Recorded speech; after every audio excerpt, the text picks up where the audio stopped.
శ్రీ గురుభ్యో నమః. మానవులకు దైవీ సంపదలను ఉపదేశం చేస్తూ వస్తున్నటువంటి పరమాత్మ తన మొదటి 2 శ్లోకాలలో 20 దైవీ గుణాలను మనకు పరిచయం చేశాడు. ఆ దైవీ గుణాలను అభయం సత్వ సంశుద్ధి అని మొదలుపెట్టి మార్దవం హ్రీరచాపలం అనే వరకు చాలా ముఖ్యమైనటువంటి దైవ గుణాలను మనకు ఉపదేశం చేశాడు. ఆ దైవ గుణాలను సాధించుకున్నప్పుడు మానవుడు అభ్యున్నతిని పొందుతాడు అని ఉపదేశం సూచనప్రాయంగా మనకు చేశాడు. ఈ దైవీ గుణాలను, ఈ దైవీ సంపత్తులను 20 వరకు చెప్పిన తర్వాత పరమాత్మ ఈ దైవీ గుణాలనే తీసుకువచ్చే, ఈ దైవీ సంపదలను మనసులో దృఢం చేసేటువంటి ఒక 6 దైవ గుణాలను పై శ్లోకంలో పరిచయం చేయబోతున్నాడు. ఆ పరిచయం చేసే శ్లోకాన్ని పరమాత్మ ఇలా అంటున్నాడు: తేజ, క్షమా, ధృతి, శౌచం, అద్రోహ, నాతిమానిత భవంతి సంపదం దైవీం అభిజాతస్య భారత అని. భారత, ఓ అర్జునుడా, తేజ ప్రాగల్భ్యం లేదా సామర్థ్యం, క్షమ ఓర్పు, ధృతి ధైర్యం, శౌచం పరిశుభ్రత, అద్రోహ ద్రోహచింతన లేకపోవటం, నాతిమానిత ఎక్కువగా అహంకారానికి పోకపోవటం, ఎక్కువ కోపతాపాదులన్నిటినీ విడిచిపెట్టుకోవటం అనేటువంటివన్నీ కూడా దైవీ సంపదల కిందకు వస్తాయి. ఇటువంటి దైవీ సంపదలను సాధించుకున్న వారికి ఈ గుణాలన్నీ సహజంగా అబ్బుతాయి. ఈ గుణాలన్నిటినీ మనస్సులోకి ఎక్కించుకున్న వారికి, అలవాటుగా మార్చుకున్న వారికి దైవీ సంపదలు సహజంగానే అబ్బుతాయి. భవంతి సంపదం దైవీం అభిజాతస్య భారత అని.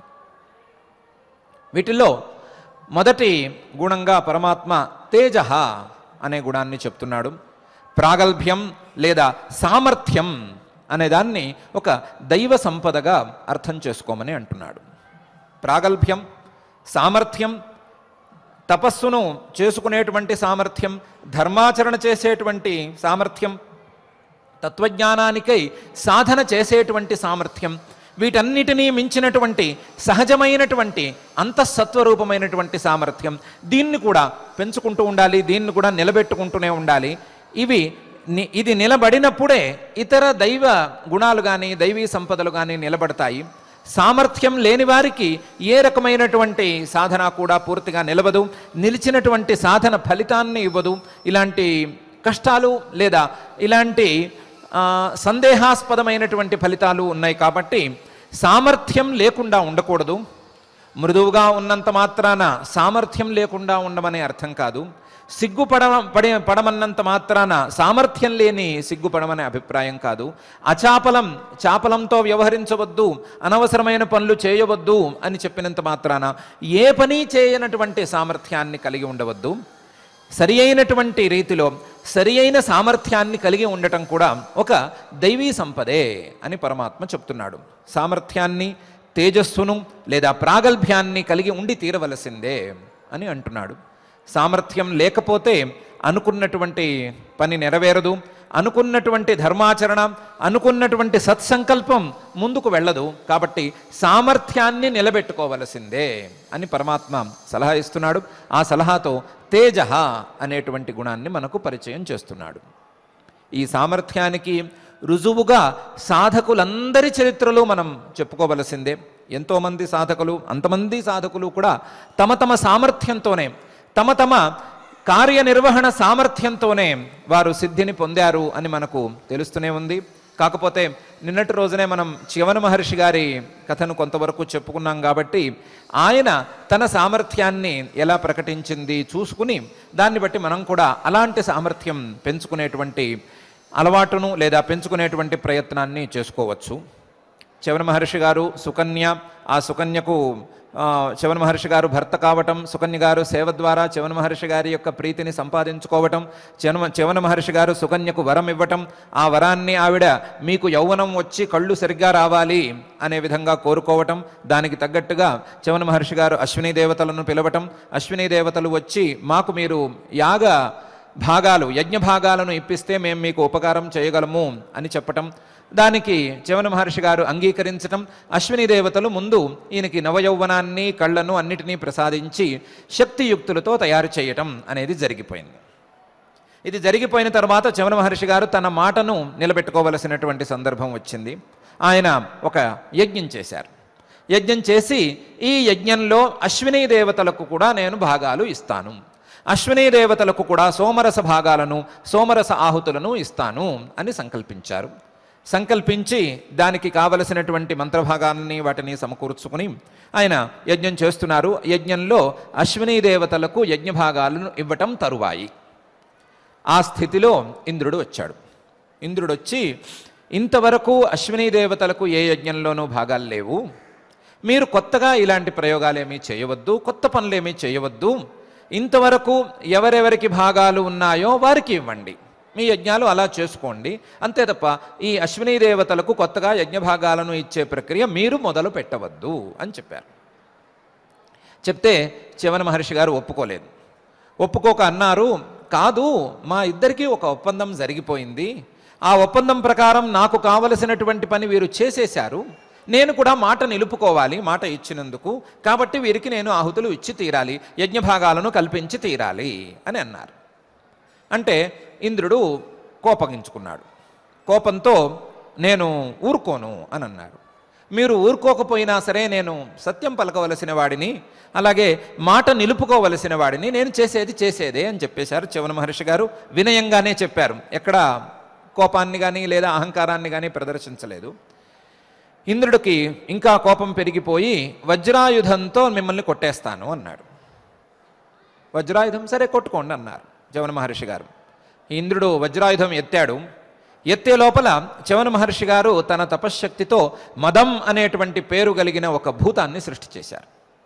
ఈ భూతాన్ని సృష్టి చేసి దేవేంద్రుడి మీదకి పంపించారు.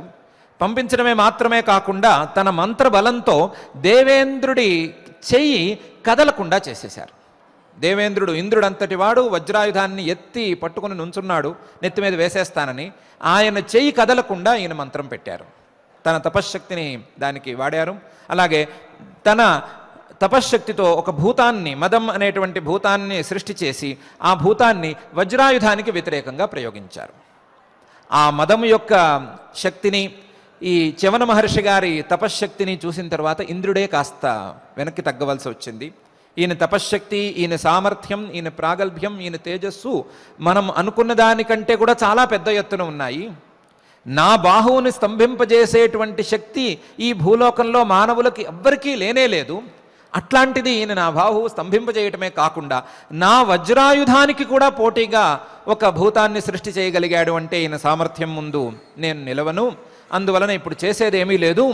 అందులోనూ ఆయన మాట ఇచ్చిన ప్రకారం చేసేస్తానంటున్నాడు, దానికి తగ్గ సామర్థ్యాన్ని ప్రదర్శిస్తూనే ఉన్నాడు, ఇప్పుడు అంగీకరించటం తప్ప చేయగలిగిందేమీ లేదు అని ఇంద్రుడు కూడా నిర్ణయించుకుని ఆ అశ్విని దేవతలకు యజ్ఞభాగాలను ఇచ్చేటువంటి ప్రక్రియను అంగీకరించేశాడు. దానికి ఇంకా కూడా విధి విధానాలు కొన్ని నిర్వహించాలి, దాన్ని నిర్వహించి చేయండి అని సలహా ఇచ్చాడు. దాని ప్రకారమే చ్యవన మహర్షి గారు కూడా చేశారు. చేసి ఇంద్రుడి యొక్క ఆ బాహుస్తంభనను పూర్తిగా తీసేసి మీరు అడ్డుకున్నారు కాబట్టి ఇలా చేశాను కానీ మీ మీదేమీ నాకు అవినయం కానీ లేదా వేరే భావన కానీ ఏమీ లేదు, నేను నా మాట నిలుపుకోవాలి, నా మాట నిలుపుకునేందుకు కావలసినటువంటి సామర్థ్యాన్ని నేను ప్రదర్శించుకోవాలి, ఇందుకోసమే నేను చేశాను అని వినయంగా చెప్పారు. ఇంద్రుడు కూడా అంగీకరించాడు. సామర్థ్యం ఉన్నది, మాట నిలుపుకోవాలనేటువంటి తపన, సత్యవాక్య పరిపాలన లాంటి గుణాలే తప్ప వేరే దుర్భావనలేమీ ఈ మహర్షి గారి మనసులో లేవు అని ఇంద్రుడు కూడా కనిపెట్టి చాలా మంచిది, అశ్విని దేవతలకు భాగాలు ఇచ్చుకోండి, దానితో పాటు మీరు సృష్టి చేసినటువంటి ఈ మదాన్ని కాస్త లోకోపకారం కోసం వాడండి, లోకోపకారం కోసం దీన్ని పంపించండి, ఈ మదాన్ని పూజలు జరిగే చోటకి పంపిద్దాము, పూజలు జరిగే చోట అశ్రద్ధగా కానీ లేదా దంభంతో కానీ లేదా హడావిడితో కానీ వేరే భక్తి తప్ప ఇతర భావాలతో గనక పూజలు జరిపేటట్లయితే ఈ మదం ఆ పూజల యొక్క శక్తిని గ్రహించేటట్లు, మదం ఆ పూజల యొక్క ఫలితాలన్నిటినీ మింగేసేటట్టు ఏర్పాటు చేసి పెడదాము. ఈ మదం యొక్క భయంతో, ఈ పూజల యొక్క ఫలితాలు రావు అనేటువంటి భయంతోనైనా సరే మానవులు భక్తిగా పూజలు చేసుకుంటారు, భక్తిగా వ్రతాలు హోమాలు లాంటివి చేసుకుంటారు. కాబట్టి ఆ పనికి ఈ మదాన్ని లోక కళ్యాణం కోసం వాడదాము. కానీ మీ యొక్క సామర్థ్యం మాత్రం పూర్తిగా జగద్విదితం కావాలి అనే విషయాన్ని ఇంద్రుడు కూడా అంగీకరించాడు. అంగీకరించి దానికి తగ్గట్లుగానే వ్యవహరించుకున్నాడు. ఇది చ్యవన మహర్షి గారి సహజ సిద్ధమైనటువంటి తపస్సంపన్నతతో కూడినటువంటి సామర్థ్యం. ఆ సామర్థ్యానికి ఇంద్రుడంతటి వాడే తలవగ్గవలసి వచ్చింది. మానవులే గనక నిజంగా ప్రయత్నం చేసుకుంటే, మానవులే గనక నిజంగా సాధన చేసుకోగలిగితే ఆ సాధన యొక్క ఫలితాలు దేవతల యొక్క సామర్థ్యాల కంటేను, దేవతల యొక్క సిద్ధుల కంటే కూడా పై స్థాయిలో ఉంటాయి అనటానికి చ్యవన మహర్షి గారి యొక్క వృత్తాంతం కూడా పరిపూర్ణమైనటువంటి నిదర్శనం. ఆ నిదర్శనం ద్వారా ఆ చ్యవన మహర్షి గారు తపస్సుతో సాధించుకున్నటువంటి సామర్థ్యాన్ని, అంతఃసత్వాన్ని, సత్యవాక్య పరిపాలనా దక్షతను, మాట ఇచ్చిన దాన్ని వెనక్కి తీసుకోపోవటం అనేటువంటి గుణాన్ని, వీటన్నిటినీ మనం చూసుకుంటూ పరమాత్మ చెప్పినటువంటి తేజః అనేటువంటి పదానికి సామర్థ్యం, ప్రాగల్భ్యం అనేటువంటి అర్థాన్ని దృష్టిలో ఉంచుకుంటూ ఆ గుణాన్ని అలవాటు చేసుకునేటువంటి ప్రయత్నం చేసుకుందాం. ఆ ప్రయత్నాన్ని, ఆ సంకల్పాన్ని మనలో కలిగించాలి అనే పరమాత్మ తేజః అనేటువంటి గుణాన్ని మనకు పరిచయం చేస్తున్నాడు. తేజః, సామర్థ్యం అనేది ఒకటి అబ్బింది. సామర్థ్యం అబ్బిన తరువాత సహజంగా మానవులకు వచ్చేటువంటి ఒక దుర్గుణం ఆ సామర్థ్యాన్ని వినియోగించుకోవటం. ఒకవేళ పొరపాటున ఈ సామర్థ్యం దుర్వినియోగానికి గురి అయినా పర్వాలేదు, వినియోగించకుండా మాత్రం ఉండకూడదు అనేటువంటి స్వభావం మానవులకు ఉన్నది. సామర్థ్యం మేరకు ఏదో పని చేద్దాము అనేటువంటి తపనతో ఆ సామర్థ్యాన్ని దుర్వినియోగం చేసుకునే స్థాయి దాకా తెచ్చుకునేటువంటి స్వభావం మానవులకు ఉన్నది. ఈ సామర్థ్యం, దుర్వినియోగం, ఈ రెండిటి మధ్య క్రోధం అనేటువంటి ఒక దుర్గుణం అయితే తప్పకుండా ప్రవేశిస్తూనే ఉంటుంది. తన సామర్థ్యానికి తగ్గట్లుగా ఇతరులు వ్యవహరించకపోయినా, తన సామర్థ్యానికి తగినటువంటి ఫలితం దక్కకపోయినా మానవులకు కోపం అనేది వచ్చేస్తూ ఉంటుంది. సామర్థ్యాన్ని మించినటువంటి కోపం, సామర్థ్యాన్ని తలదన్నేటువంటి కోపం మానవులకు సహజంగానే వచ్చేస్తోంది. అటువంటి కోపాన్ని సమూలంగా పెకలించటానికి, సమూలంగా తీసివేయటానికి ఒక మంచి గుణాన్ని మానవులకు అలవాటు చేసి తీరాలి. ఆ అలవాటు చేయవలసినటువంటి గుణం క్షమ అనే గుణంగా ఉండాలి అని పరమాత్మ అభిప్రాయపడుతున్నాడు. ఆ అభిప్రాయంతో ఓర్పు అనేటువంటి గుణాన్ని మానవులు అభ్యాసం చేసుకోవాలి అని చెప్తున్నాడు. ఇలా చెప్పటం ఎందుకు? ఒకవేళ సామర్థ్యానికి దుర్వినియోగానికి మధ్య క్రోధం అనేది వచ్చిందంటే అక్రోధ అని ఇంతకుముందే పరమాత్మ చెప్పాడు కదా. అక్రోధ అని చెప్పిన తర్వాత ఈ ఓర్పు యొక్క ప్రసక్తి ఏముంది అని ఏమైనా చిన్న సందేహం రావచ్చు. ఒకే విషయాన్ని రెండుసార్లు పరమాత్మ చెప్తున్నాడా అనే సందేహం రావచ్చు. అయితే ఆ సందేహానికి మనం మొదట్లోనే సమాధానం కాస్తంత చెప్పుకున్నాము. ఇంతకుముందు చెప్పినటువంటి అక్రోధ అనేది క్రోధం వచ్చినప్పుడు, కోపానికి కావలసినటువంటి సామగ్రి అంతా సమకూరినప్పుడు, కోపం తన యొక్క ప్రభావాన్ని చూపించటానికి ఉద్యుక్తమైనప్పుడు, కోపం తన ప్రభావాన్ని చూపించబోతున్నప్పుడు, కోపం ద్వారా వచ్చేటువంటి దుష్ప్రభావాలన్నిటినీ మనసులో ఉంచుకుని ఆ దుష్ప్రభావాలను పరిహరించుకోవటం కోసం కోపాన్ని తగ్గించుకోవటం, కోపం యొక్క ప్రభావాన్ని తగ్గించుకోవటం అనే అంశాన్ని మనం అక్రోధ అనే పదంతో చెప్పుకున్నాం. ఇంతకుముందు ఇదే విషయాన్ని మనం వివరించుకున్నాం. కోపం వచ్చి ఆ కోపం ప్రభావం చూపిస్తున్నప్పుడు ప్రభావం చూపించకుండా కోపాన్ని ఆపుకోవటం, కోపంతో ఏదో ఒక పని చేసేయకపోవటం అనే అంశాన్ని మనం అక్రోధ అనే అంశంలో చెప్పుకున్నాం. కానీ పరమాత్మ ఈ అక్రోధాన్ని సాధించటానికి, లేదా అసలు కోపం అనేది పుట్టకుండానే చేయటానికి, కోపానికి కారణమే లేకుండా చేయటానికి, కోపానికి విరుగుడుగా లేదా సమస్త ఔషధంగా, కోపం అనేటువంటి రోగానికి పూర్తి స్థాయి ఔషధంగా క్షమ అనేటువంటి గుణాన్ని పరిచయం చేస్తున్నాడు. ఈ గుణాన్ని గనక అభ్యాసం చేసుకున్నట్లయితే, ఈ ఓర్పును గనక అభ్యాసం చేసుకున్నట్లయితే అసలు కోపం పుట్టేందుకే అవకాశం ఉండదు అని అభిప్రాయపడుతున్నాడు. కోపం పుట్టేందుకే ఆస్కారం ఉండదు. పుట్టిన తర్వాత ఆపుకోవటం ఒక స్థితి అయితే, అసలు పుట్టకుండానే చేసుకోవటం, కోపానికి తావు ఇవ్వకపోవటం అనేది మానవులు అభ్యాసం చేసుకుని తీరవలసినటువంటి గుణం అని పరమాత్మ అభిప్రాయపడుతున్నాడు. ఆ అభిప్రాయంతో క్షమ అనే గుణాన్ని పరిచయం చేస్తున్నాడు. క్షమ, ఓర్పు, ఈ గుణానికి ఎంతోమంది మహర్షులు లేదా సిద్ధులు, మహానుభావులు ఉదాహరణగా నిలిచినప్పటికీ ధర్మరాజు గారు పూర్తి ఉదాహరణగా నిలుస్తారు.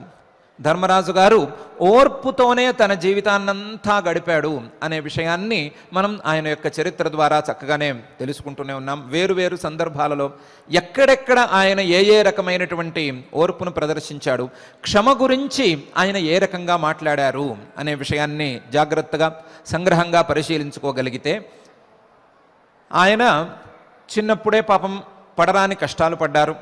చిన్నప్పుడు దాయాదులు సుమారుగా ఈయన్ని సంహరించడానికి కూడా సిద్ధపడ్డారు. లక్క ఇంట్లో కాల్చేద్దామనుకున్నారు. ఈయనకి రాజ్యాధికారం ఉన్నా లేదన్నారు. చివరికి ఒక బీడు భూమి ఇచ్చి ఇదే నీ రాజ్యం అన్నారు. ఆ బీడు భూమిలో పెద్ద రాజ్యం నిర్మించుకుంటే ఆ రాజ్యాన్ని కూడా కబళించేశారు. కబళించేసేసి ఈయన్ని అడవి పాలు చేశారు. అడవికి కూడా వెళ్ళిపోయాడు.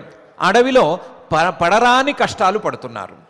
ధర్మరాజు గారు, ఆయన సోదరులు, ఆయన చుట్టూ ఉన్నవాళ్ళు వీళ్ళందరూ అడవిలో పడరాని కష్టాలు పడుతున్నారు. ఇంతవరకు రాజ నివాసాలలో ఉండేటువంటి వారు అడవులకు చేరటం ఒకటైతే, వీళ్ళని ఆశ్రయించుకున్నవారు ధర్మాత్ములు ఎంతోమంది మహానుభావులు వీరి చుట్టూ చేరిపోతున్నారు. ఎక్కడ పడితే అక్కడ వీరి చుట్టూ జనం చేరుతున్నారు. ఆ చేరుతున్న వారిని కాపాడవలసినటువంటి బాధ్యత కూడా సహజమైన రాజుగారిగా ఈయన మీద పడిపోతోంది. ఆ బాధ్యతలను ఆయన చాలా కష్టం మీదే నిర్వహిస్తున్నాడు. ఈ స్థితిలో అన్నదమ్ములు, అలాగే కాస్త ద్రౌపది గారు, వీళ్ళందరూ కూడా ఆయన్ని కొంచెం కఠినంగానే పరుషంగానే మాట్లాడడం మొదలుపెట్టారు. ఎవరికి వారు మీరు ఇలా ఓర్పుగా ఉండటం అనేది సరి అయిన పద్ధతి కాదు అని ఉపదేశం చేస్తున్నారు. మీరు ఇలా ఎందుకుంటున్నారు? మీకు సామర్థ్యం లేదా? వీళ్ళు తమ్ముళ్ళు లేరా? యుద్ధం చేయగలిగినటువంటి లేదా ఎవరినైనా సరే ఓడించగలిగినటువంటి వీరులు లేరా మన వైపు? ఇలాంటి సామర్థ్యం ఉంచుకుని లేదా తమ్ముళ్ళను ఉంచుకుని కూడా మీరు ఎందుకు ఇలా వనవాసాన్ని అంగీకరిస్తున్నారు అని వాళ్ళ క్షోభను వాళ్ళు ప్రదర్శిస్తున్నారు. అందులో భీముడు రకరకాలుగానే చెప్పాడు, ద్రౌపది గారు రకరకాలుగా చెప్పింది. భీముడు కొంచెం కఠినంగానే చెప్పాడు. ధర్మశాస్త్రం ప్రకారం కూడా నేను చెప్తున్నాను, ఇప్పటికే మనం 13 మాసాలు వనంలో ఉన్నాము, అరణ్యంలో ఉన్నాము. ఒక్కొక్క మాసం ఒక్కొక్క సంవత్సరానికి ప్రతినిధి అని ఒక సందర్భంలో ధర్మశాస్త్రంలో ఉంది. కాబట్టి 13 మాసాలు 13 నెలలు ఉన్నాము అంటే 13 సంవత్సరాలు ఉన్నట్లే. కాబట్టి మనం మళ్ళీ వెళ్ళిపోయి మన రాజ్యాన్ని మనం తీసేసుకుందాం, యుద్ధం ద్వారా రాజ్యాన్ని తెచ్చేసుకుందాం అని భీముడు గారు చెప్పారు. ద్రౌపది గారు ఆవిడ భాషలో ఆవిడ చెప్పింది.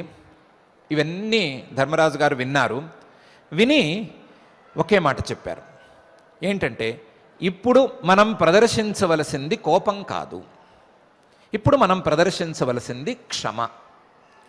క్షమ ఇప్పుడు ప్రదర్శించవలసింది కాదు, లేదా ఓర్పు ఇప్పుడు ప్రదర్శించవలసింది కాదు, ఎప్పుడూ ప్రదర్శించవలసింది లేదా ఎప్పుడూ ఉంచుకోవలసింది. అసలు క్షమ, ఓర్పు అనేది లేకపోతే వాడు రాజే కాదు. అలాంటి ఓర్పు లేని వాడిని రాజు అనటం అనేది విషయం కానే కాదు. ఓర్పు లేకపోతే వాడు రాజు కాదు. రాజు కాకపోవటానికి లేదా రాజు అవటానికి అర్హుడు కాకపోతే వాడికి ఓర్పు అనేది ఉండనే ఉండదు. ఓర్పు ఉంటేనే వాడు రాజు అవుతాడు, లేకపోతే రాజు కాడు. ఇది దుర్యోధనుడికి నాకు సమానంగానే వర్తిస్తుంది. దుర్యోధనుడికి క్షమ లేదు, ఆ విషయం మనందరికీ తెలిసిందే. కానీ నాకు క్షమ ఉంది, ఎందుకంటే నేను సహజంగా రాజును. నేను అర్హుడిని కాబట్టి నాకు క్షమ ఉంది, వాడు అర్హుడు కాడు కాబట్టి అతనికి క్షమ లేదు. సుయోధనో నార్హతీతి క్షమామేవం న విందతి అర్హస్తత్రాహమిత్యేవం తస్మాన్ మాం విందతే క్షమ. రాజు కావటానికి సుయోధనుడికి అర్హత లేదు, అందువలన అతనికి క్షమ లేదు. నేను అర్హుణ్ణి కాబట్టే ఈ క్షమ నాయందు పరిపూర్ణంగా ఉంది. ఈ క్షమ ఉంది కాబట్టి నాకు కోపం రావటం లేదు, నాకు కోపం రాదు. కోపం వస్తే వచ్చేటువంటి దుష్ప్రభావాలు మీకెవరికి సరిగ్గా తెలియవు. కోపం వస్తేటువంటి దుష్ప్రభావాలు చాలా తీవ్రంగా ఉంటాయి, పరిణామాలు చాలా విచిత్రంగా ఉంటాయి. ఆ విచిత్రమైనటువంటి పరిణామాలను తట్టుకోవడం ఎవరి వల్ల కాదు.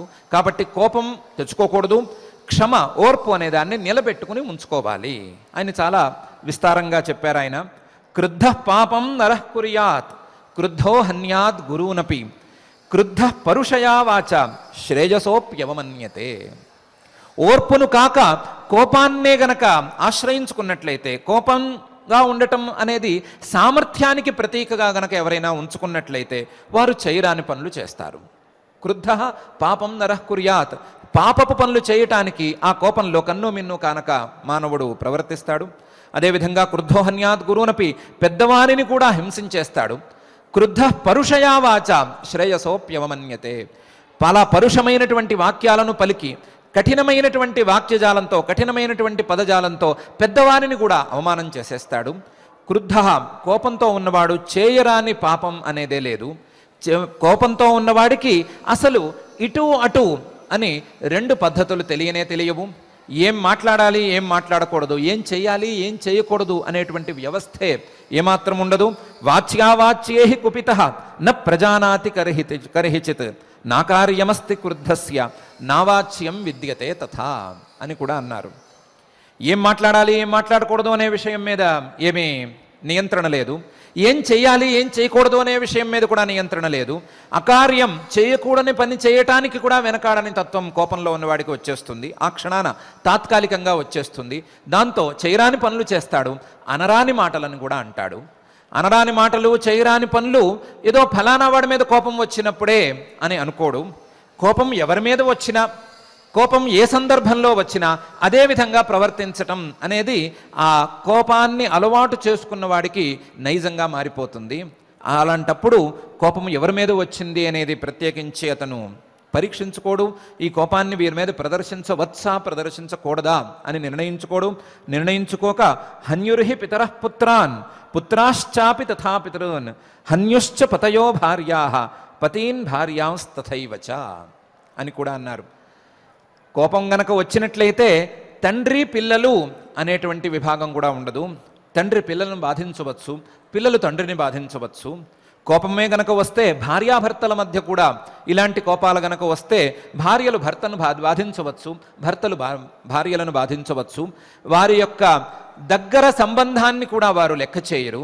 దగ్గర సంబంధాన్ని కూడా లెక్క చేయకుండా, వీరి ద్వారా ఇంతవరకు పొందినటువంటి ఉపకారాలను కూడా లెక్క చేయకుండా, సహజంగా వారికి ఉండేటువంటి స్థాయిని, వారికి ఇవ్వవలసినటువంటి గౌరవాన్ని, వీటన్నిటినీ కూడా లెక్క చేయకుండా, దేన్ని లెక్క చేయకుండా మాట్లాడరాని మాటలన్నీ మాట్లాడేస్తారు, చేయరాని పనులన్నీ చేసేస్తారు, అకార్యాలకు పూనుకుంటారు. ఇలా పూనుకుని వారే ఇబ్బందులు పడతారు. కోపం ద్వారా ప్రాథమికంగా ఇబ్బంది పడేది కోపం వచ్చిన వ్యక్తే అనే విషయాన్ని వారు గమనించరు.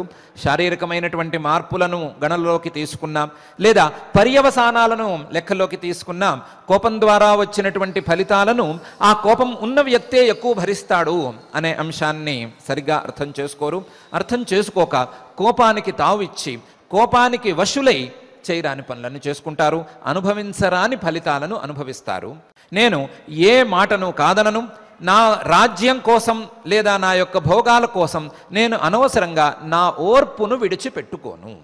ఇంతవరకు ఏది జరిగినా, ఇంతవరకు ఏం జరిగినా, ఇక మీద ఏమి జరగకపోయినా లేదా ఏది జరగబోయినా నేను నా ఓర్పును మాత్రం విడిచిపెట్టుకోను. నేను నా నియమం ప్రకారం నడుచుకోవలసిందే.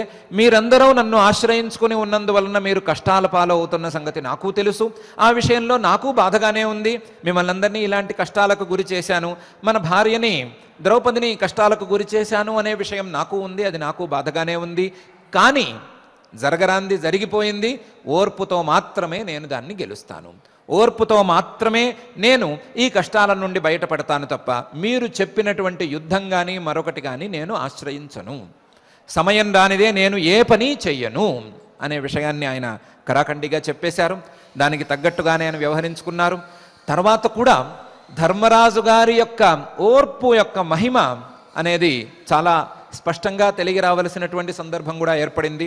యుద్ధం పూర్తయిపోయిన తర్వాత యుద్ధానంతర పరిస్థితులను కంట్రోల్ చేయటానికి ధర్మరాజు గారి ఓర్పే చివరకు శరణ్యమైంది.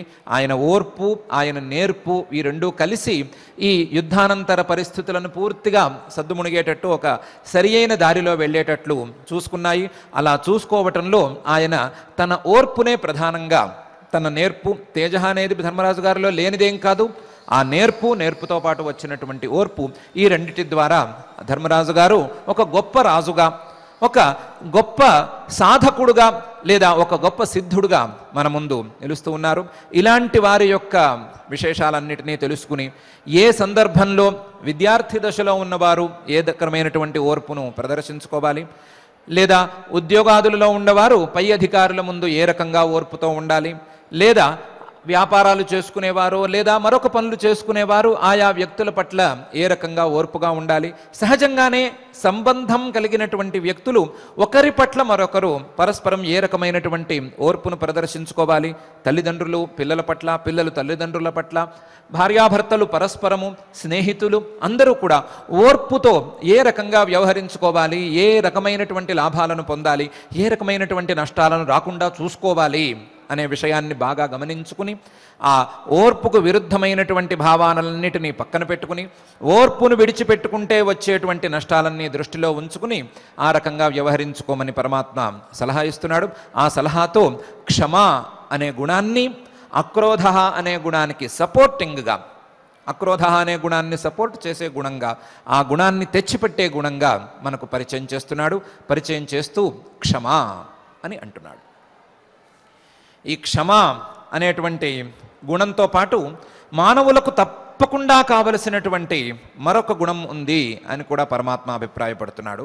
ఆ అభిప్రాయాన్ని ధృతి అనే గుణాన్ని ప్రదర్శించడం ద్వారా తెలియజేస్తున్నాడు. ధృతి, ధైర్యం ఉండాలి, స్థిరత్వం ఉండాలి. ఏ సందర్భంలోనైనా సరే ఇంద్రియాలు కానీ, శరీరం కానీ, మనస్సు కానీ పడిపోకుండా చూసుకునేటువంటి సామర్థ్యం ఉండాలి. ఏ దశలోనైనా సరే కొంత దూరం వెళ్ళి ఆగిపోవటం అని కానీ, లేదా కొంత ఎత్తుకు ఎగిరి కిందకు పడిపోవటం, జారిపోవటం అనేటువంటి దుర్గుణాన్ని మానవులు దూరం చేసుకోవాలి అని పరమాత్మ అభిప్రాయపడుతున్నాడు. దానికి ధైర్యం అనేటువంటి గుణాన్ని అలవాటు చేసుకోమని సలహా ఇస్తున్నాడు. ఈ ధృతి అనేది మానవుడిని కింద పడకుండా ఆపుతుంది అని అంటున్నాడు. మానవులకు రెండు రకాల ధృతి కావాలి. ఒకటి శరీరం కింద పడిపోకుండా ఉండేటువంటి ధృతి కావాలి. మరొకటి మనస్సు, దానికి సంబంధించినటువంటి సాధనలు లేదా దానికి సంబంధించిన వ్యవహారాలు కిందకు జారిపోకుండా ఉండేటువంటి ధృతి కావాలి. మానవుడి శరీరం కింద పడిపోకుండా కాపాడేటువంటి ధృతి మానవుడికి ఈ శరీరంలో ఉండేటువంటి ప్రాణం అనేటువంటి వాయువు ద్వారా వస్తుంది, లేదా శరీరంలో కదిలేటువంటి పంచ ప్రాణాల వలన మానవుడికి శరీరానికి ఆ ధృతి వస్తుంది. ఆ ధృతి ప్రాణం వలనే వస్తుంది అని ఎవరికి చెప్పనక్కర్లేదు. ఈ ప్రాణమే గనక ఈ శరీరం నుండి బయటికి వెళ్ళిపోతే ఈ శరీరం కాస్త కింద పడిపోతుంది. శరీరం నిలిచి ఉండటం లేదు. అహమేవైతత్ పంచధా ఆత్మానం ప్రవిభజ్య ఏతద్ బాణమవష్టభ్య విధారయామి అని ఒక దశలో ముఖ్య ప్రాణం, అంటే ప్రాణం అని మనం చెప్పుకునేటువంటి ఆ అధిష్టాన దేవత ప్రత్యేకించి చెప్పుకున్నది. నేనే నా యొక్క రూపాలను ప్రాణాపాన వ్యానోదాన సమానాలుగా నా యొక్క రూపాలను 5గా విభజించుకుని ఆ విభజించుకున్నటువంటి రూపాలతో ఈ శరీరంలోకి ప్రవేశించి ఈ శరీరాన్ని నిలబెట్టి, ఈ శరీరాన్ని ఒక బాణం అని అనుకుంటే ఆ బాణాన్ని నిలబెట్టి ఆ నిలబెట్టినటువంటి శరీరం కింద పడిపోకుండా కాపాడుతూ ఉన్నాను. నేనే ఈ శరీరంలో ఉండేటువంటి ధృతికి కారణం అని ఒక దశలో ప్రాణమే చెప్పుకున్నది. కాబట్టి శరీరం కింద పడిపోకుండా చూసుకునేది ఈ ప్రాణం అనేటువంటి వాయువు లేదా ప్రాణాపానాది పంచవాయువులు. ఇది సహజంగా జరిగిపోయేటువంటి ప్రక్రియ. రెండవ రకమైనటువంటి ధృతి మానవుడు ఏదైనా సరే మానసికంగా సాధించుకోవాలి అనుకున్నప్పుడు, ఏదైనా ఒక సాధన చేసుకున్నప్పుడు, లేదా ఏ రకమైనటువంటి పని చేస్తూ ఉన్నప్పుడు, ఏదో కార్యాన్నో లేదా ఏదో ఒక సాధననో చేసుకుంటూ ఉన్నప్పుడు ఆ సాధన కిందకు జారిపోకుండా, ఆ సాధన ఉన్నటువంటి కింద పడిపోకుండా ఆపుకోవలసినటువంటి ధృతి. ఈ ధృతి గనక స్థిరంగా ఉంటే సాధన ఉన్న స్థాయి నుండి కాస్త పై స్థాయికి వెళుతూ ఉంటుంది. క్రమంగా చివరి స్థాయిని కూడా అందుకోగలుగుతుంది. ఈ ధృతి గనక లేకపోతే సాధన ఏ దశలోనైనా పడిపోవచ్చు, ఏ రకంగానైనా సరే ఈ సాధన దెబ్బతినవచ్చు అని పరమాత్మ భయపడుతున్నాడు. మానవులు చేసుకున్నటువంటి సాధన కిందకు దిగజారిపోయి దానికి ఫలితం ఇవ్వకుండా గనక ఒక పరిస్థితి వచ్చినట్లయితే సాధనను నమ్ముకునేందుకు ఆస్కారం ఉండదు. మానవులు తొందరగా ఫలితాలను ఆశించేటువంటి వారు. ఇటువంటి వారికి ఫలితాలను మింగేసేటువంటి గుణాలే గనక ఉన్నట్లయితే వారు సాధనలో ముందుకు వెళ్ళటానికి ఉత్సాహం చూపరు. కాబట్టి వారికి సాధనలో ముందుకు వెళ్ళటానికి, సాధనను నిలబెట్టుకోవటానికి ఒక గుణాన్ని పరిచయం చేయాలి అనే అభిప్రాయంతోనే పరమాత్మ ఈ ధృతి, రెండవ రకమైనటువంటి ధృతిని, సహజమైన శారీరమైన ధృతిని కాకుండా మరొక ధృతిని కూడా మనకు పరిచయం చేస్తున్నాడు. ఏ దశలోనైనా సరే, ఎలాంటి కష్టమైనటువంటి పరిస్థితుల్లోనైనా సరే సాధన కిందకు దిగజారకుండా చూసుకునేదే ఈ ధృతి అని అంటున్నాడు. సాధనకు అంతరాయాలు చాలానే ఉంటాయి. దాన్ని యోగశాస్త్రం వారు యోగాంతరాయాలు అనే పేరుతో వ్యవహరిస్తారు. వ్యాధిస్త్యాన అని చాలా వాళ్ళు లిస్ట్ అవుట్ కూడా చేశారు. అందులో ఒక వ్యాధులు అని తీసుకున్నట్లయితే, వ్యాధులు లేదా శారీరకమైనటువంటి అవయవాలకో లేదా శరీరంలో అన్ని భాగాలకో కొన్ని భాగాలకో వచ్చేటువంటి నొప్పులు లాంటివి మానవుల యొక్క సాధనను పూర్తిగా దిగజార్చేస్తాయి. దిగజారిపోవటం వలన మానవులు సాధనను చేసుకోలేరు, చేసుకున్నటువంటి సాధనకు వెంటనే ఫలితాన్ని అందుకోలేరు. చేసుకున్న సాధన ఎక్కడికి పోయేందుకు ఆస్కారం లేదు. స్వల్పమప్యస్య ధర్మస్య త్రాయతే మహతో భయాత్ అని పరమాత్మ ఇంతకు ముందే చెప్పాడు. చేసుకున్న సాధన నుండి పై జన్మలోనో ఆ పై జన్మలోనో ఎప్పటికైనా సరే ముందుకు వెళ్ళటం అనేది సాధ్యమే అని పరమాత్మ చెప్పాడు. కాకపోతే వెంటనే ఫలితం కనిపించేందుకు ఆస్కారం ఉండదు. సాధన గనక ఉన్నట్టుండి దిగజారిపోతే లేదా సాధన ఆగిపోతే ఉన్నట్టుండి చాలా ఇబ్బందికరమైనటువంటి పరిస్థితులు ఏర్పడతాయి. అలాంటి పరిస్థితులను కూడా తట్టుకుని, అలాంటి పరిస్థితులలో కూడా సాధనను చేసుకునేటువంటి శక్తిని, ధృతిని మానవులు సాధించి తీరాలి అని పరమాత్మ అభిప్రాయపడుతున్నాడు. మహాత్ములు చాలామంది ఈ ధృతిని ఆశ్రయించుకునే, ఎన్ని కష్టాలు వచ్చినా, ఎన్ని బాధలు శరీరానికి వచ్చినా సరే సాధనను మాత్రం విడిచిపెట్టకుండా వారు సాధించుకున్న దాన్ని నిలబెట్టుకుంటూ ఉన్నారు. వారి ఉదాహరణలు, వారి దృష్టాంతాలు చూసుకుని జాగ్రత్తగా ఈ ధృతిని అలవాటు చేసుకోవాలి అని పరమాత్మ మనకు సలహా ఇస్తున్నాడు. చాలా ముఖ్యమైనటువంటి గుణం. ఈ ధృతే లేకపోతే ఏ గుణానికి విలువ ఉండదు అని పరమాత్మ అభిప్రాయపడుతున్నాడు. ధృతి లేకపోతే అహింస కానీ, సత్యం కానీ, మరొకటి కానీ ఏది పని చేయవు. ఉన్నట్టుండి ఆగిపోతాయి లేదా ఉన్నట్టుండి కిందకు దిగజారిపోతాయి. సత్యవ్రతాన్ని పెట్టుకున్నటువంటి మహానుభావుడు ఎవరైనా కొంతకాలం చేసి ఏవో కష్టాలు వస్తున్నాయి కదా అని చెప్పి ఆ సత్యవ్రతాన్ని మానేసుకుని అబద్ధాలు చెప్పడం మొదలు పెట్టేస్తే చివరికి చేసుకున్న సాధన ఎక్కడికి పోవాలి? చేసుకున్న సాధన ఉన్నట్టుండి దిగజారిపోతే పరిస్థితి ఏమిటి అనే విషయాన్ని జాగ్రత్తగా గమనించుకోవాలి. ప్రతి అంశంలోనూ, ప్రతి సాధనలోనూ, ప్రతి అంశంలోనూ ఈ ధృతి యొక్క ప్రాధాన్యాన్ని, ఈ ధృతి యొక్క ఇంపార్టెన్స్ని జాగ్రత్తగా గమనించుకోవాలి. గమనించుకుంటూ ఈ ధృతిని అలవాటు చేసుకోవాలి అని పరమాత్మ మనకు చెబుతున్నాడు. అలా చెప్పడం కోసం ధృతి అనే గుణాన్ని పరిచయం చేస్తున్నాడు. ఈ ధృతి అనేటువంటి గుణానికి పరిపూర్ణమైన లేదా 100% ఉదాహరణగా మనం భీష్మాచార్యుల వారిని చెప్పుకోవచ్చు. భీష్మాచార్యుల వారు సుదీర్ఘకాలం పాటు ఉన్నటువంటి మహానుభావుడు. సుదీర్ఘకాలం పాటు జీవించి ఉన్నవారికి సహజంగానే కొన్ని కష్టాలు తప్పవు. సుదీర్ఘంగా జీవించి ఉన్నవారు కొన్ని కష్టాలను అంగీకరించక తప్పదు. వారి కళ్ళ ముందే చాలామంది వారికి ప్రియులైన వారు కాస్త గతించటము, వారు చూడరాని సందర్భాలను కొన్ని చూడటం అనేది తప్పనిసరి. దాన్ని ఎవరూ ఆపలేరు. ఈ విషయాన్ని బక మహర్షి గారు ఒక సందర్భంలోనే నారద మహర్షి గారికి చెప్పారు. ఇలా ఉండగా సుదీర్ఘకాలం పాటు జీవించి ఉండే వ్యక్తి భరించవలసినటువంటి సహజమైన కష్టాలన్నిటినీ భరిస్తూ ఉండగానే ఈయన తన తండ్రి గారి కోసం సుదీర్ఘకాలం పాటు బ్రహ్మచర్యాన్ని తీసుకోవలసి వచ్చింది. ఆ బ్రహ్మచర్యాన్ని నిలబెట్టుకోవటం అనేది చాలా కష్టమైనటువంటి పని అని మనందరికీ తెలుసు. ఆ కష్టానికి పరీక్షగా అమ్మగారు రానే వచ్చింది. నన్ను వివాహం చేసుకోమంది. ఈయన చేసుకోననటంతో ఈయన మీద కాస్త ప్రతీకారానికి దిగింది. ఆ ప్రతీకారంలో మొదటిసారి పరశురాముణ్ణి పంపించింది. రెండవసారి తాను తపస్సు చేసి తానే ఆయనని సంహరించటానికి మరొక జన్మ ఎత్తేసింది అనే విషయం కూడా ఈయనకి తెలుసు. అలా తెలిసిన సందర్భంలో కూడా, ఇలాంటి కష్టాలు ఉన్నాయి అని తెలిసిన సందర్భంలో కూడా ఆయన తన బ్రహ్మచర్యం నుండి ఏమాత్రం చలించలేదు. పైపెచ్చు చలించకపోగా స్త్రీగా పుట్టి పురుషుడిగా మారిన వాడితో నేను యుద్ధం చేయను, అని ఈ తనను సంహరించటానికి పుట్టినటువంటి శిఖండి చేతులతో తన యొక్క మరణాన్ని తానే శాసనంగా రాసిపెట్టేసుకున్నాడు. అది ఆయన ధైర్యం యొక్క స్థాయి. తన బ్రహ్మచర్యాన్ని ఏమాత్రం తగ్గించుకోలేదు, ఆ బ్రహ్మచర్య నిష్ఠను ఏమాత్రం తగ్గించుకోలేదు. తండ్రి గారి కోసం తాను ఇచ్చిన మాటను ఏమాత్రం తప్పలేదు. తండ్రి గారికి తాను ఇచ్చినటువంటి మరొక మాట, నేను బతికున్నంతకాలం నీ యొక్క సంతానానికి సేవ చేస్తూనే ఉంటాను అనేటువంటి మాటను ఏ దశలోనూ విడిచిపెట్టుకోలేదు. తన జీవితంలో చివరి రోజు వరకు ఆ పనిలోనే కాలక్షేపం చేశాడు. అందులో సుదీర్ఘకాలం జీవించి ఉన్నవారికి సహజంగానే వచ్చేటువంటి వారి పుత్రులో లేదా పౌత్రులో వారి కింద వారు చేసేటువంటి అవమానాలు అనే వాటిని కూడా ఆయన సహించుకునే ఉన్నాడు. అవమానాలు చేసినా, ఎన్ని మాటలన్నా, ఏమన్నా సరే ఆయన ఏమాత్రం తొణకలేదు, బెణకలేదు. తన స్థితిని తగ్గించుకోలేదు, తను ఇచ్చినటువంటి మాటను వెనక్కు తీసుకోలేదు.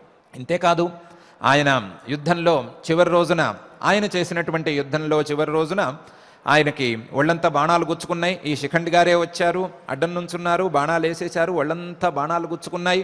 బాణాలు గుచ్చుకోవడంతో ఈయన యుద్ధం నుంచి తప్పుకోక తప్పనిసరైంది. ఒళ్ళంతా బాణాలతో ఆయన యుద్ధం చేసేటువంటి పరిస్థితి లేదు. అంపశయ్య మీద పడుకున్నారు. యుద్ధం పూర్తయింది. పూర్తయిన తర్వాత ధర్మరాజు గారు విజయం సాధించారు. సాధించిన తర్వాత కృష్ణ పరమాత్మ వచ్చాడు. వచ్చి ధర్మరాజు గారికి ధర్మోపదేశాలు చేయమన్నాడు, లేదా మోక్ష ధర్మాలను ఉపదేశం చేయమన్నాడు. ఆ చేసే సమయం వరకు వ్రణబాధ లేకుండా చేస్తానని మాటిచ్చాడు. దాని ప్రకారమే ఆయన చాలా శ్రద్ధగా, ఆయన ఇంతకాలం సుదీర్ఘ జీవితంలో విన్నటువంటి మహానుభావులు చెప్పినటువంటి ఉపదేశాలన్నిటినీ పూసకొచ్చినట్టు చెప్పాడు. ఏమీ మిగల్చకుండా చెప్పాడు. చెప్పి, మీరు వెళ్ళి కాస్త రాజ్యాన్ని రక్షించుకోవడం ప్రారంభించుకోండి, పురప్రవేశం చేయండి, ఫలానా రోజున రండి అని ఒక రోజు నిర్ణయించాడు. ఉత్తరాయణం వచ్చిన తర్వాత నా దగ్గరకు రండి అని నిర్ణయించాడు. వీళ్ళందరూ ఆ రోజు నిర్ణయించుకుని వచ్చారు. మాఘశుద్ధ ఏకాదశి రోజున సుమారుగా వచ్చారు. వస్తే ఆయన కళ్ళు కష్టం మీద తెరిచాడు. అప్పటికి కష్టం మీద కళ్ళు తెరిచాడు. లోపల ఉండేటువంటి శరీర బాధకు ఏమీ శరీరంలో ఏ అవయవాలు సరిగ్గా పనిచేయటం లేదు. ధర్మరాజు గారు వచ్చి, అయ్యా నేను వచ్చాను, నాతో పాటు ధృతరాష్ట్ర మహారాజు గారిని తెచ్చాను, శ్రీకృష్ణుడు వచ్చాడు, అర్జునుడు వచ్చాడు, అందరం వచ్చాము, నీ యొక్క మాట విందాము అని, నువ్వు కళ్ళు తెరిచి చూస్తే మేమందరం సంతోషపడదామని వచ్చాము, నీ ఆజ్ఞ మేరకు నువ్వు కళ్ళు తెరిచి చూడు అని ధర్మరాజు గారు అన్నారు. ఈయన అతి కష్టం మీద కళ్ళు తెరిచి చూశాడు. చూసి ఒక మాట అన్నాడు, హృదయ విదారకమైనటువంటి మాట అన్నాడు. 850 రాత్ర్యః శయానస్యాద్యమే గతాః శరేషు నిశితాగ్రేషు యథా వర్షశతం తథా అని. ఇప్పటికీ 58 రాత్రులు గడిచినాయి. నేను అంపశయ్య మీద పడుకుని 58 రాత్రులు గడిచినాయి. అంపశయ్య మీద అంటే అంపశయ్య, దాని మీద ఓ బెడ్ వేసుకుని పడుకోలేదు నేను. ఈ శరాలు, ఈ బాణాలు నా ఎముకల లోపలికి గుచ్చుకొని ఉన్నాయి. ఎముకల లోపలికి తీక్ష్ణమైనటువంటి బాణాలు గుచ్చుకొని ఉన్నాయి. ఆ బాణాల బరువు మీద నా శరీరం పడి ఉంది. ఇట్లాంటి పరిస్థితిలో నేను 58 రాత్రులు గడిపాను. ఈ 58 రాత్రులు నాకు 100 ఏళ్ళు గడిచినట్లుగా గడిచింది. ఇంత తీవ్రమైనటువంటి శారీరక బాధను అనుభవిస్తూ, శరీరపరంగా ఈ దేహ బాధను అనుభవిస్తూ నేను 58 రాత్రులు గడిపాను. ఇంకా ఉత్తరాయణం ప్రవేశించింది. నాకు శ్రీకృష్ణుడు అనుమతి ఇవ్వాలి. శ్రీకృష్ణుడే గనక అనుమతిస్తే నేను జాగ్రత్తగానే పరలోక ప్రయాణాన్ని ప్రారంభించుకుంటాను, నేను ఈ శరీరాన్ని విడిచిపెట్టుకుంటాను అని శ్రీకృష్ణుడా నాకు అనుమతినివ్వు అని ప్రార్థించాడు. శ్రీకృష్ణుడు అన్నాడు, నువ్వు బయలుదేరవలసినటువంటి సమయం ఆసన్నమైంది, డౌటే లేదు, సందేహం లేదు, బయలుదేరు. నీ గురించి 2 మాటలైతే నేను చెప్పాలి. ఇంతవరకు ఇంత సుదీర్ఘ జీవితంలో నువ్వు ఒక్క పాపం కూడా చేయలేదు. ఈ శరీరాన్ని తీసుకుని నరలోకంలో ఉండి నీవు ఒక్క పాపం కూడా చేయలేదు. ఏమాత్రం పాపం లేకుండా ఈ లోకం నుంచి వెళుతున్నటువంటి మహానుభావుడివి నువ్వు. నువ్వు ఏం చేసినా సరే నీ పితృభక్తిని ప్రదర్శించుకుంటూ చేశావు. పితృభక్తిని ప్రదర్శించుకోవటం కోసం ఇలాంటి సుదీర్ఘకాలం పాటు బాధను కూడా నువ్వు అంగీకరించావు. పితృభక్తికి తార్కాణంగా నిలుస్తున్నావు. అంపశయ్య మీద 58 రాత్రుల పాటు పడుకోవటం అనేది ఇంకోళ్ళ వల్ల సాధ్యమయ్యే పని కాదు. నీకు మాత్రమే ఈ ధైర్యం ఉంది, ఇంకెవరికి ఇలాంటి ధైర్యం లేదు. నీ పితృభక్తికి లేదా నీ నిష్పాప జీవితానికి నువ్వు ప్రయోజనాన్ని తప్పకుండా అనుభవిస్తావు. వెళ్ళి చక్కగా వసువుల్లో కలిసిపోయి నీ కీర్తిని చిరకాలం పాటు వ్యాపింపజేసుకో అని ఆయనకు అనుమతి ఇచ్చాడు. ఆ అనుమతి ఇచ్చేటప్పుడు ఆయన మళ్ళీ ధర్మరాజు మొదలైన వాళ్ళ వైపుకు తిరిగి వాళ్ళందరినీ కూడా అనుమతి కోరాడు. నేను వెళ్ళి వస్తాను అని ఇంకా రావటమేమీ లేదు, వసువుల్లో కలిసిపోయేవాడే కాబట్టి మళ్ళీ వెనక్కి ఏమి తిరిగి రాడు ఆయన. నేను బయలుదేరుతాను, నాకు అనుజ్ఞ ఇప్పించండి. వెళ్ళేటప్పుడు 2 మాటలు మాత్రం చెప్పి వెళ్తాను మీకు. అందరికీ ఈ భారతావనిలో పుట్టిన వారందరికీ, ప్రజలందరికీ 2 మాటలు చెప్పి వెళదామని ఉంది. ఆ మాటలు నేను చెప్పి బయలుదేరుతాను అన్నాడు. అయ్యా తప్పకుండా చెప్పండి అని అన్నారు. అంటే ఆయన చాలా అద్భుతమైనటువంటి వాక్యాలు 2 పలికాడు. ఆనృశంసపరైర్భావ్యం సదైవ నియతాత్మభిః బ్రహ్మణ్యైర్ధర్మశీలైశ్చ తపోనిత్యైశ్చ భారతాః. భరతవంశంలో జన్మించినటువంటి ఎవరైనా సరే, లేదా ఈ భారతదేశంలో జన్మించిన వారు ఎవరైనా సరే, వారందరూ ఈ మాటలు వినండి. ఆనృశంస్య పరైర్భావ్యం, మనసులో ఏ రకంగానూ ఎవరి మీద క్రౌర్యాన్ని ప్రదర్శించొద్దు. మనసులో దయను కలిగి ఉండండి, దయతో ఇతరులతో వ్యవహరించండి. ఆనృశంస్య పరైర్భావ్యం సదైవ నియతాత్మభిః, ఇంద్రియ లౌల్యంతో ప్రవర్తించొద్దు. మనస్సును నిరంతరం నియంత్రణలో ఉంచుకుని వ్యవహరించండి. సదైవ నియతాత్మభిః. ఇంతేకాదు నిరంతరం ధర్మపరమైనటువంటి జీవితాన్ని సాగించుకోండి. ఆ ధర్మాన్ని పెంచుకుంటూ క్రమంగా తపస్సును కూడా సాధించుకునే ప్రయత్నం చేయండి. ధర్మ మార్గంలోనే మీ జీవితాలను గడుపుకోండి. దానితో పాటు తపస్సు కోసం ప్రయత్నం చేయండి. ఇవి తప్ప వేరే రకంగా మీరు మీ జీవితాలను గడుపుకునేందుకు సంకల్పించుకోవద్దు, లేదా మీ జీవితాలను గడుపుకోవద్దు అని చెప్పారు. దాంతోపాటుగా ప్రాణానుత్సృష్టుమిచ్చామి తత్ర అనుజ్ఞాతుమర్హత సత్యేన యతితవ్యం వహ సత్యం హి పరమం బలం అని కూడా చెప్పాడు. మీరు ఏం చేసినా ఏం చేయకపోయినా, ఏ రకమైనటువంటి ధర్మాచరణలో ఉన్నా, ఏం తపస్సు చేసుకున్నా, నిరంతరం సత్యాన్నే ఆశ్రయించుకుని ఉండటం అనేటువంటి ధర్మాన్ని మాత్రం విడవద్దు. సత్యేన యతితవ్యం, ఏం చేసినా సరే సత్యం సహాయంతోనే మీరు సాధించుకోండి. సత్య సహాయంతోనే మీ సాధనలను చేసుకోండి. సత్యాన్నే పరమధర్మంగా నమ్మండి. సత్యాన్ని పరమధర్మంగా నమ్మి అలాంటి ధర్మంతో, సత్యధర్మంతో మీ జీవితాలను సార్థకం చేసుకోండి అని చివరి మాటలు చెప్పి ఆయన ఆ శ్రీకృష్ణ పరమాత్మ అనుగ్రహంతో తన దేహాన్ని విడిచిపెట్టాడు అని మహాభారతం మనకు చెప్తోంది. ఇలాంటి సంక్లిష్టమైనటువంటి జీవితాన్ని గడపటం కాకుండా, సంక్లిష్టమైనటువంటి పరిస్థితులను ఎదుర్కోవటంలో తన ధైర్యాన్ని చూపించుకోవటం కాకుండా, చివరి దశలో ఎవరికీ రారాని కష్టాన్ని అనుభవిస్తున్నప్పుడు కూడా తన యొక్క ధర్మనిష్టను, తన యొక్క జ్ఞాననిష్టను విడిచిపెట్టకుండా, తనను అడిగిన వారికి ఆ ధర్మాన్ని, జ్ఞానాన్ని సరియైన రీతిలో సరిగ్గానే పంచిపెట్టి, చివరి క్షణంలో కూడా తనను ఇంతగా బాధిస్తున్నా సరే అందరి యొక్క శ్రేయస్సు కోసం, అందరినీ ధర్మ మార్గంలో నడవవలసిందిగా, సత్య మార్గంలో నడవవలసిందిగా, అధర్మ మార్గం వైపు చూడకుండా ఉండవలసిందిగా చెప్పి వెళ్ళినటువంటి మహనీయుడు ఇటువంటి భీష్మాచార్యుడు. ఈయన యొక్క ధృతిని, ఈయన ధైర్యాన్ని, ఈయన యొక్క స్థైర్యాన్ని ఎన్ని రకాలుగా మనం చెప్పుకున్నా చాలదు. ప్రతి అంశంలోనూ, ప్రతి దశలోనూ ఆయన చూపించినటువంటి ధైర్యం మనందరికీ పూర్తిగా అనుసరణీయమైనటువంటి ధైర్యం. అలాంటి వారి యొక్క ధైర్యాలన్నిటినీ చూసుకుని, మహర్షుల యొక్క ధైర్యాలను, దేవతలు ఆ స్థాయికి వెళ్ళటానికి కావలసి ఉండగా చూపించినటువంటి ధైర్యాలను, వీటన్నిటినీ కూడా దృష్టిలో ఉంచుకుని ధృతి అనేటువంటి ఈ గుణాన్ని సాధించుకోమని పరమాత్మ మనకు సూచన ఇస్తున్నాడు. ఆ సూచనతో ధృతి అనేటువంటి దైవ గుణాన్ని, దైవీ సంపత్తును మనకు పరిచయం చేస్తున్నాడు. మనం ఈ ధృతిని గట్టిగా పట్టుకోవలసిన అవసరమైతే ఉంది. ప్రతికూలమైనటువంటి పరిస్థితులలో మన యొక్క మనస్సు కిందకి జారిపోకుండా, అధర్మ మార్గం వైపుకు పోకుండా మనస్సును కట్టడి చేసుకోవలసినటువంటి అవసరం ఎంతో కొంత తప్పకుండా ఉంది. దానితో పాటుగా క్షమ, ఓర్పు తప్పకుండా సాధించాలి. ఓర్పును సాధించటం అనేది నీడ్ ఆఫ్ ద అవర్ కింద మనం పరిగణించుకోవాలి. ఇది వెంటనే తక్షణం తీసుకోవలసినటువంటి నిర్ణయంగా మనం ఓర్పుని మనం పరిగణించుకోవాలి. ఆ ఓర్పుతో పాటు మన యొక్క అంతఃసామర్థ్యాన్ని, మన యొక్క సహజంగా అబ్బినటువంటి సామర్థ్యానికి మెరుగులు దిద్దుకునేటువంటి స్థితిని, సామర్థ్యాన్ని పెంచుకునేందుకు ప్రయత్నాన్ని మనం తప్పకుండా చేసుకోవాలి. మన సామర్థ్యం పెరిగి మనకు ఆ సామర్థ్యానికి విరుగుడ, సామర్థ్యానికి సరి అయిన రీతిలో ఓర్పు తోడై, ధైర్యం కూడా తోడై మనం పై స్థాయిలకు, పై సాధనలకు, మనం చేసుకునేటువంటి సాధనలకు ఫలితాలను అందుకునే స్థాయికి మనం వెళ్ళాలి. వెళ్ళేందుకు మనం నిరంతరం ప్రయత్నం సాగించుకుంటూ ఉండాలి.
No.